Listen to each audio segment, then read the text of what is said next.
The Game of Life and How to Play It by Florence Scovel Shinn, Chapter 2, The Law of Prosperity. Yea, the Almighty shall be thy defense, and thou shalt have plenty of silver. One of the greatest messages given to the race through the scriptures is that God is man's supply, and that man can release through his spoken word all that belongs to him by divine right. He must, however, have perfect faith in his spoken word. Isaiah said, "My word shall not return unto me void, but shall accomplish that whereunto it is sent." We know now that words and thoughts are a tremendous vibratory force, ever molding man's body and affairs. A woman came to me in great distress and said she was to be sued on the 15th of the month for $3,000. She knew no way of getting the money and was in despair. I told her that God was her supply and that there is a supply for every demand. So I spoke the word. I gave thanks that the woman would receive $3,000 at the right time in the right way. I told her she must have perfect faith and act her perfect faith. The 15th came, but no money had materialized. She called me on the phone and asked what she was to do.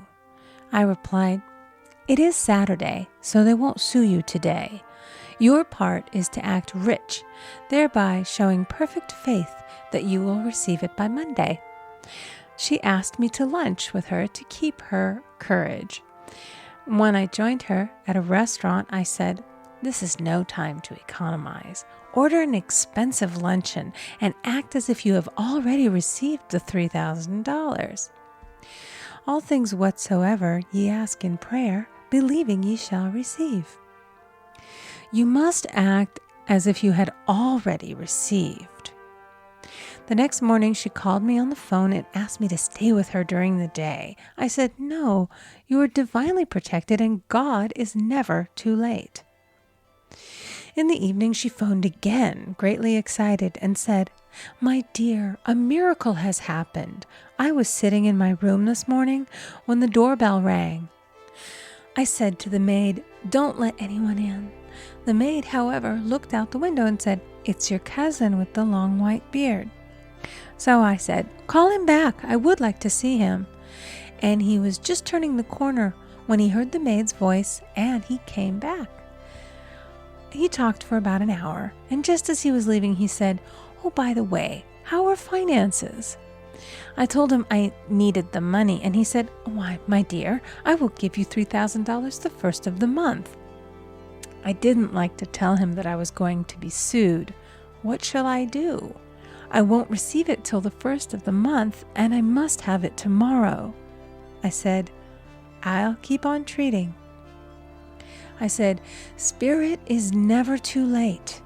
I give thanks that she has received the money on the invisible plane and that it manifests on time.' The next morning, her cousin called her up and said, 'Come to my office this morning, and I will give you the money.' That afternoon, she had $3,000 to her credit in the bank and wrote checks as rapidly as her excitement would permit. If one asks for success and prepares for failure, he will get the situation he has prepared for. For example, a man came to me asking me to speak the word that a certain debt would be wiped out. I found he spent his time planning what he would say to the man when he did not pay his bill, therefore neutralizing my words. He should have seen himself paying the debt. We have a wonderful illustration of this in the Bible, relating to the 3 kings who were in the desert, without water for their men and horses. They consulted the prophet Elisha, who gave them this astonishing message. "Thus saith the Lord, ye shall not see wind, neither shall ye see rain, yet make this valley full of ditches." Man must prepare for the thing he has asked for when there isn't the slightest sign of it in sight. For example, a woman found it necessary to look for an apartment during the year when there was a great shortage of apartments in New York. It was considered almost an impossibility, and her friends were sorry for her and said, "Isn't it too bad? You'll have to store your furniture and live in a hotel."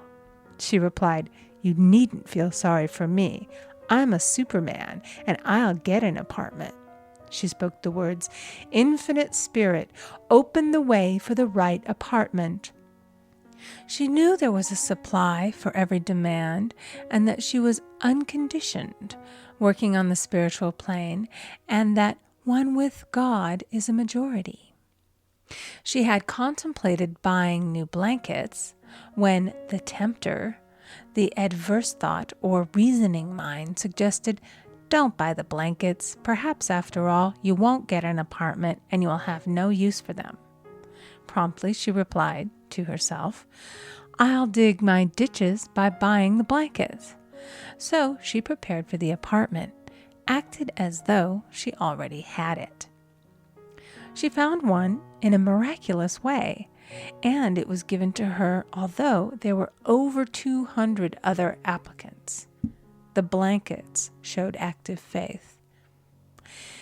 It is needless to say that the ditches dug by the 3 kings in the desert were filled to overflowing. Read 2 Kings. Getting into the spiritual swing of things is no easy matter for the average person. The adverse thoughts of doubt and fear surge from the subconscious. They are the army of the aliens, which must be put to flight. This explains why it is so often darkest before the dawn. A big demonstration is usually preceded by tormenting thoughts.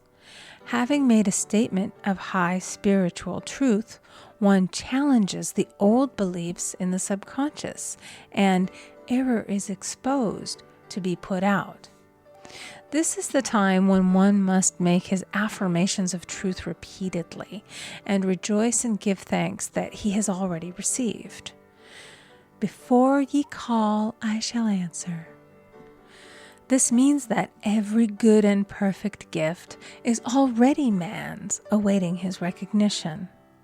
Man can only receive what he sees himself receiving.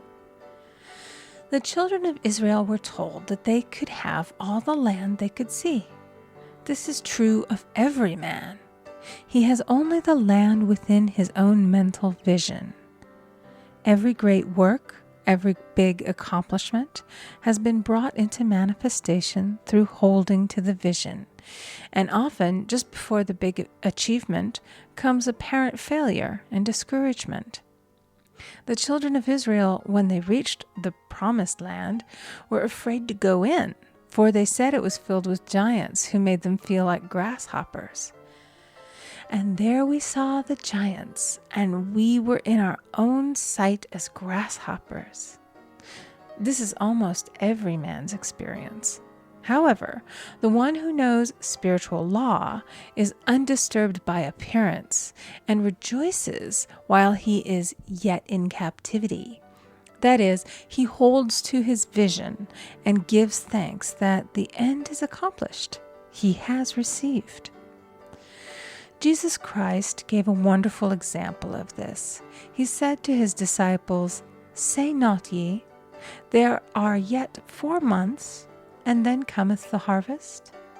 Behold, I say unto you, lift up your eyes, and look on the fields, for they are ripe already to harvest." His clear vision pierced the world of matter, and he saw clearly the 4th-dimensional world, things as they really are, perfect and complete in divine mind. So man must ever hold the vision of his journey's end and demand the manifestation of that which he has already received. It may be his perfect health, love, supply, self-expression, home, or friends. They are all finished and perfect ideas registered in divine mind, man's own superconscious mind, and must come through him, not to him. For example, A man came to me asking for treatments for success. It was his imperative that he raise, within a certain time, $50,000 for his business. The time limit was almost up when he came to see me in despair. No one wanted to invest in his enterprise, and the bank had flatly refused a loan. I replied, "I suppose you lost your temper while at the bank, therefore your power. You can control any situation if you first control yourself." "Go back to the bank," I added, "and I will treat." My treatment was, "You are identified in love with the spirit of everyone connected with the bank. Let the divine idea come out of this situation." He replied, "Woman, you are talking about an impossibility. Tomorrow is Saturday. The bank closes at 12, and my train won't get me there until 10, and the time limit is up tomorrow, and anyway, they won't do it. It's too late." I replied, "God doesn't need any time and is never too late. With him, all things are possible." I added, "I don't know anything about business, but I know all about God." He replied, "It all sounds fine when I sit here listening to you, but when I go out, it's terrible." He lived in a distant city, and I did not hear from him for a week. Then came a letter. It read, "You were right. I raised the money, and I will never again doubt the truth of all that you have told me." I saw him a few weeks later, and I said, "What happened? You evidently had plenty of time after all." He replied, "My train was late, and I got there just 15 minutes to 12. I walked into the bank quietly, and I said, 'I have come for the loan,' and they gave it to me without a question." It was the last 15 minutes of the time allotted to him, and Infinite Spirit was not too late. In this instance, the man could never have demonstrated alone. He needed someone to help him hold the vision. This is what one man can do for another. Jesus Christ knew the truth of this when he said, "If two of you shall agree on earth as touching anything that they shall ask, it shall be done for them of my Father which is in heaven." One gets too close to his own affairs and becomes doubtful and fearful. The friend or healer sees clearly the success, health, or prosperity and never wavers because he is not close to the situation. It is much easier to demonstrate for someone else than for oneself, so a person should not hesitate to ask for help if he feels himself wavering. A keen observer of life once said, "No man can fail if some one person sees him successful." Such is the power of the vision, and many a great man has owed his success to a wife or a sister or a friend who believed in him and held without wavering to the perfect pattern. End of chapter 2. Recording by Amy Conger.